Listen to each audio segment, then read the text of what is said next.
এই আশা আপু, তুমি গালে হাত দিয়ে রইছো কেন এখানে বইসা? আরে ভিডিও করতেছো তুমি? আসলে এখানে আসলাম আমি ভিডিও করার জন্য, তুমি আবার ভিডিও করতেছো কেন কও? আপু তুমি এখানে গালে হাত দিয়ে রইছো, কি তোমার কি হয়েছে বলো তো শুনি আপু। আসলাম আমি এই কয়দিন আগে ভিডিও ছাড়লাম, এত সুন্দর ফুলে ফুলে ভরা ছিল ওই জায়গাটা, আমার এত ভালো লাগছে, আমি আবার আসছি তো এই সৌন্দর্যের টানে। আপু তোমার মানে কিসের কষ্ট আমাকে বলো, এটা তোমার কিসের কষ্ট? তুমি কি ফুল নিয়ে কষ্ট করতেছো মনে করতেছো? আসলেই তো কষ্ট পাওয়ার কথা, দেখো এই সৌন্দর্যটা কিছুদিনের আপু আমি মধ্যে একটা কথা বলি, নষ্ট হয়ে যেমন যাবে। আমরা এখন তুমি যত সুন্দর আছো, একসময় দেখবা বৃদ্ধ হয়ে গেলে তোমার এরকম ভাই হবে। কারণ আসলে সৌন্দর্য কখন কোনোদিন চিরস্থায়ী থাকে না আপু। আসলে কি বলবো, মানুষ তো সৌন্দর্যের পিছেই দৌড়ায়, কিন্তু এটা জানে না যে একটা সময় শুরু যেভাবে হয় শেষটাও এইভাবেই হয়ে যায়। দেখো, তাই মনে করি মানুষ কিন্তু সৌন্দর্য নিয়ে অনেক দৌড়াতে থাকে, কিন্তু একটা সময় যে তাকে বৃদ্ধ হতে হবে বা তার এই সৌন্দর্যটা নষ্ট হয়ে যাবে, সেটা আসলে এইটা না দেখলে প্রকৃতিও অবহেলিত হয়ে যায়।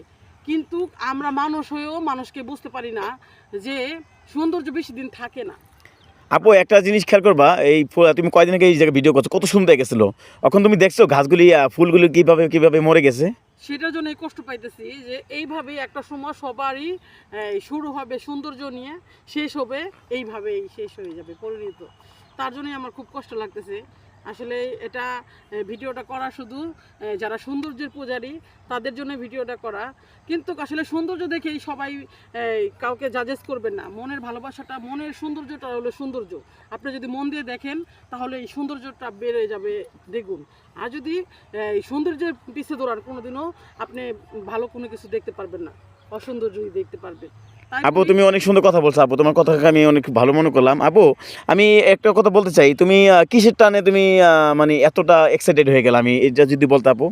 আসলে এক্সাইটেড বিষয়টা যেরকম অনেকেই যখনকার মানুষ সৌন্দর্য থাকে তখন মানুষ প্রপোজ করে ভালোবাসে, যখন বৃদ্ধ হয়ে যায় তখন আর মানুষকে মূল্য দেয় না, মূল্যায়ন করে না।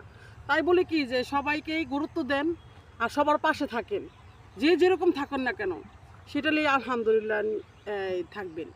কিন্তু কাউকে ছোট করা বা কাউকে বড় করা আসলে এটা কিছু না।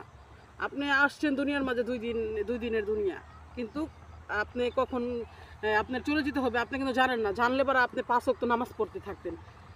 তাই বলি যে সবাই এটা কোনো মাইন্ডেড করবেন না, কিন্তু এটা শুধু বলা হলো সৌন্দর্য নিয়ে আমার কিছু কথা বক্তব্য রাখলাম। তাই আপনারা সবাই দেখবেন আশা করি, আর সবাই ভালো থাকবেন সুস্থ থাকবেন এই কামনাই করি। ভালো লাগলে অবশ্যই লাইক করে শেয়ার করবেন।